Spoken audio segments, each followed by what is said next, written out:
ये वो जगह दिखा रहे हैं हम आपको जहाँ पे गुरुदेव का जन्म हुआ था। ये ब्रह्म कमल की किसी जगह पर गुरुदेव का जन्म हुआ था, तो उनकी जन्मभूमि की स्मृति के रूप में यहाँ पर ब्रह्म कमल को स्थापित किया गया है। यहाँ पर हमारे परिजन हैं, देखिए उनके आसन लगे हुए हैं। उनका यहाँ पे 9 दिवसीय चंद्रायण साधना ये और 1.25 लाख का जो 40 दिन का होता है उसके यहाँ पर शिविर चल रहे हैं। तो इसके लिए ये विभिन्न जगहों से परिजन आए हुए हैं। ये तमाम महापुरुषों ने गुरुदेव के बारे में क्या कहा, इसको आप जानिए तो आप समझेंगे कि गुरुदेव वास्तव में हमारे क्या थे। डॉक्टर सर्वपल्ली राधाकृष्ण क्या कह रहे हैं, ये कह रहे हैं कि काश मुझे साहित्य पहले मिल गया होता तो मेरे जीवन की दिशा धारा कुछ और होती और मैं राजनीति में ना जा करके गुरुदेव के चरणों में, आचार्य श्री के चरणों में बैठकर अध्यात्म का ज्ञान ले रहा होता। ये मेरे शब्द नहीं है, ये डॉक्टर सर्वपल्ली राधाकृष्ण के शब्द हैं।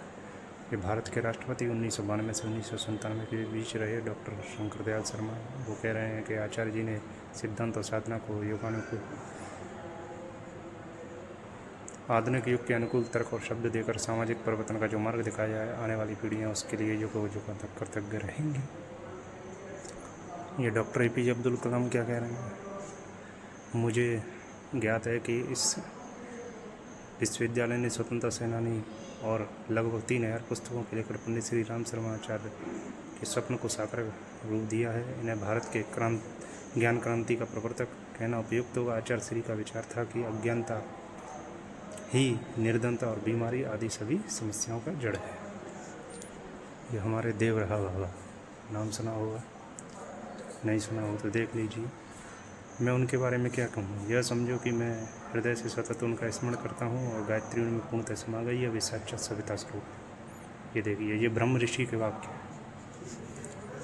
उसके बाद ये हमारे शंकराचार्य के पद पर विराजमान स्वामी जयंत तीर्थ सरस्वती जी महाराज, पूर्व शंकराचार्य, काची कामकोटि पीठ के आचार्य जी का एकाकी पुरुष सारे संत समाज की सम्मिलित शक्ति स्तर का है। कितनी बड़ी बात बोलती है उन्होंने गायत्री में यज्ञ को प्रतिबंधित रहित करने के निमित्त जो कुछ भी किया वह शास्त्रों के अनुसार ही था।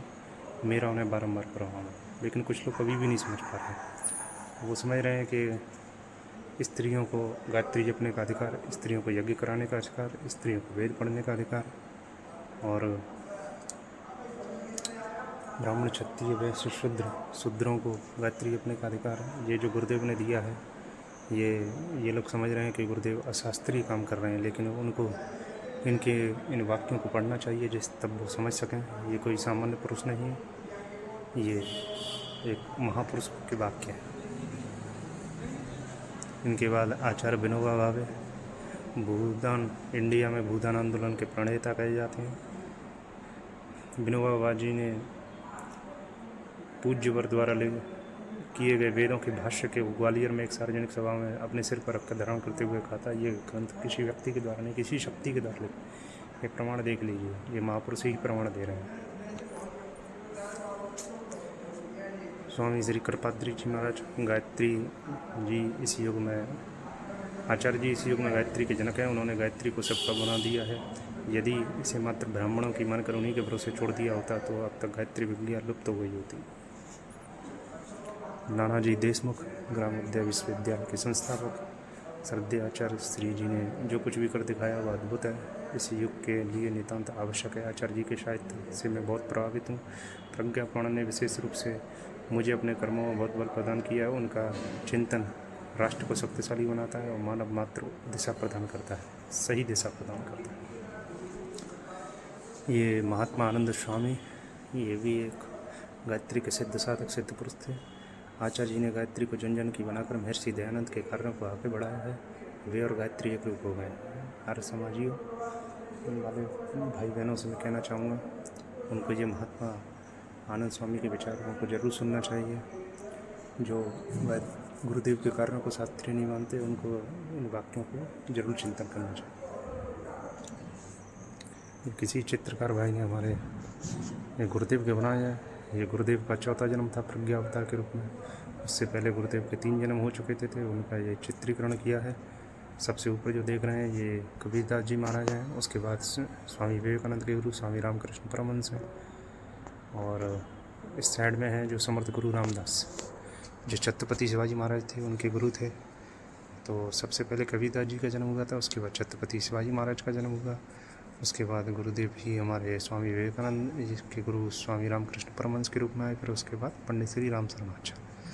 ये 4 तो ले चुके हैं, जिनका आत्मबोध के समय उनके दादा गुरु ने उन्हें स्मरण कराया था 15 वर्ष की उम्र में अपने साधना कक्ष में। वो साधना कक्ष भी हम आपको अभी दिखाएंगे, ये आप देख सकते हैं।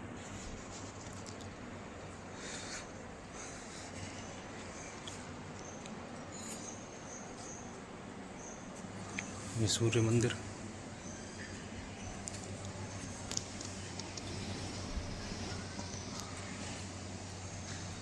ये सूर्य मंदिर, ये बहुत ही अद्भुत ये सूर्य मंदिर है। इसके भी आपको अभी दर्शन कराएंगे। चलिए आपको साधना कक्ष दिखाते हैं।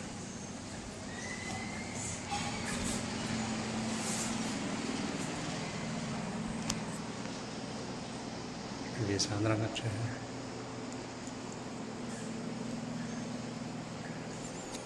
आपको महापुरुषों के बारे में जानना चाहिए, क्योंकि आप भारतवर्ष में पैदा हुए हो।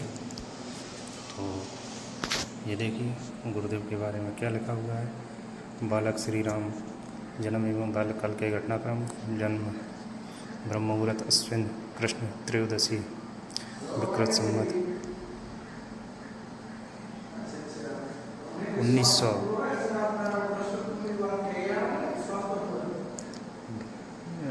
विक्रम संवत 1968 ग्राम आवलखेड़ा आगरा श्री ब्राह्मण परिवार। पंडित श्री पिता पंडित श्री रूप किशोर शर्मा,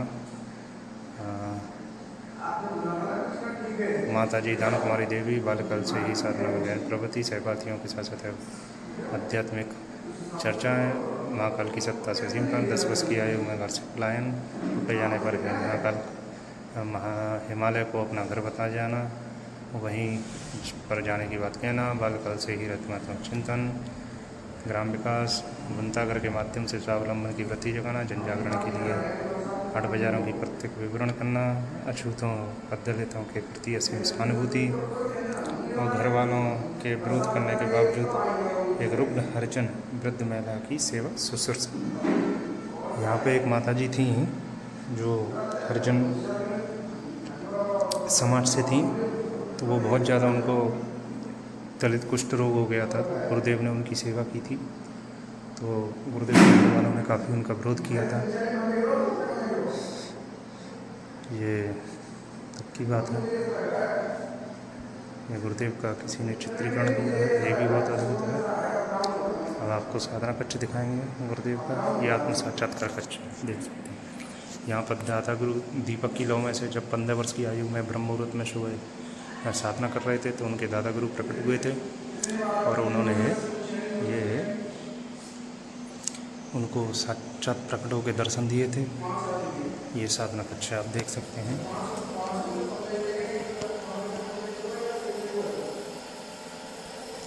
ये जो दादा गुरु आप देख रहे हैं, ये दादा गुरु हिमालय वासी हैं, ये यहाँ के नहीं हैं। इनका नाम है सर्वेशानंद। ये हमारे गुरुजी के गुरुजी हैं, ये दादा गुरु हैं। इसका चित्रीकरण देख सकते हैं इस तरह। ये दीपक जो चित्र किया गया है, दीपक में से देखिए ये महापुरुष प्रकट होकर के, ये विलक्षण घटना है, ये विलक्षण दृश्य, ये विलक्षण महापुरुषों के साथ में ही घटित होते हैं। सामान्य बुद्धि से समझना थोड़ा क्लिष्ट होता है। ये देखिए, चलिए अब हम आपको दिखाएंगे। ये सारा प्रदर्शन यहाँ का हम दिखा चुके हैं आपको। अब आगे के लिए प्रदर्शन हम आपको दिखाने के लिए ले चल रहे हैं। ये हमारे भाई, चलिए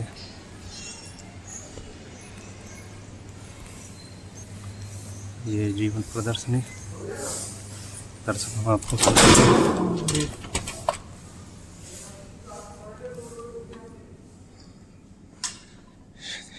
ये देखिए दोस्तों, ये दर्शन कर सकते हैं आप।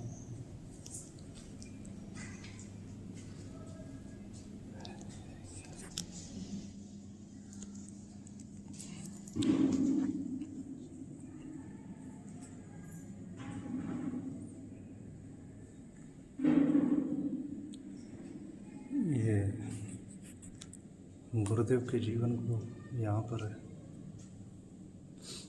गुरुदेव के जीवन के बारे में यहाँ पर बताया गया है, चित्रीकरण किया गया है। देखिए सीखने की कितनी लगन थी गुरुदेव के अंदर। जेल में रहकर अंग्रेजी पेपर लीडर की एक पुरानी प्रति से तसले पर कोयले द्वारा लिख करके उन्होंने अंग्रेजी सीखी। यह देखकर अंग्रेज के जेल अधीक्षक स्तब्ध रह गए।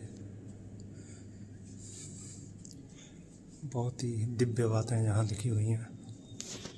ये देखिए कितनी दिव्य बातें हैं।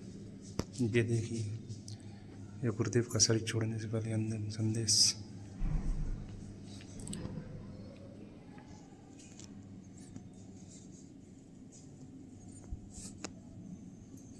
ये माता जी का शरीर छोड़ने से पहले अंतिम संदेश।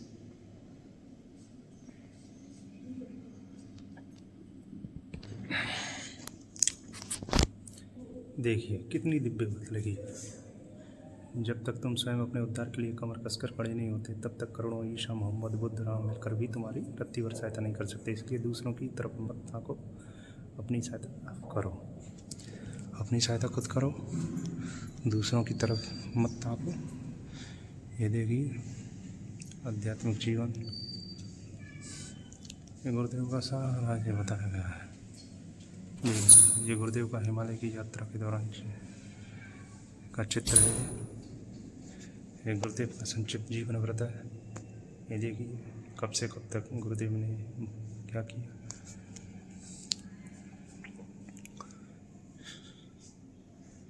ये देखिए हमारे साधना में रुचि थी गुरुदेव की।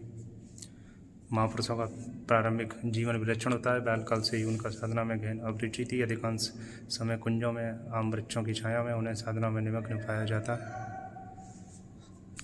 हिमालय जाने की उत्कंठा थी। घर छोड़ के हिमालय के लिए एक बार पलायन कर गए थे गुरुदेव। ये देखिए कांग्रेस स्वयंसेवक भर्ती शिविर आगरा में चले गए थे गुरुदेव। श्री राम में देश की सेवा करने की इतनी तीव्र लगन थी कि घर वालों द्वारा रोके जाने पर भी सोच के बहाने से घर से निकल पैदल चलकर स्वयं कांग्रेस स्वयंसेवक भर्ती आगरा शिविर में पहुंच गए थे। 1928 में मात्र जब गुरुदेव की आयु 18 वर्ष की थी। अब मेरे विचार में, मेरे साहित्य में मेरी इच्छाओं को ढूंढो, उन इच्छाओं का अनुसरण करो जो मेरे गुरुदेव ने मुझे दी थी और जिसे मैंने तुम्हें दिया है। सदैव अपनी दृष्टि लक्ष्य पर स्थित रखो, अपने मन को मेरे विचारों से परिपूर्ण कर लो। मेरी इच्छा और विचारों के प्रति जागरूकता, स्थिरता और भक्ति में ही शिष्यत्व है। बहुत बड़ी बात कह दी आपने। ये पहले पंडित मदन मोहन मालवीय जी के द्वारा गायत्री मंत्र की दीक्षा गुरुदेव को दी गई थी। 12 वर्ष की आयु में अपने पिता के बाल सखा एवं घनिष्ठ मित्र पंडित मदन मोहन मालवीय जी के द्वारा यज्ञ प्रवीत एवं गायत्री मंत्र की दीक्षा उन्हें दी गई थी। उन्हें सूत्र समझाया गया। गायत्री ब्राह्मण की कामधेनु है। ये सूत्र गुरुदेव को दिया गया था।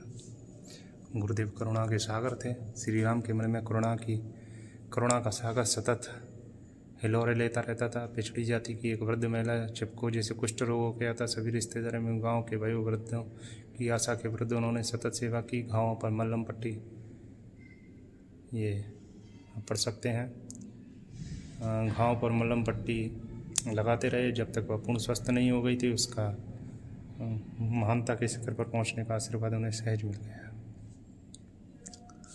ये देखिए साक्षात्कार।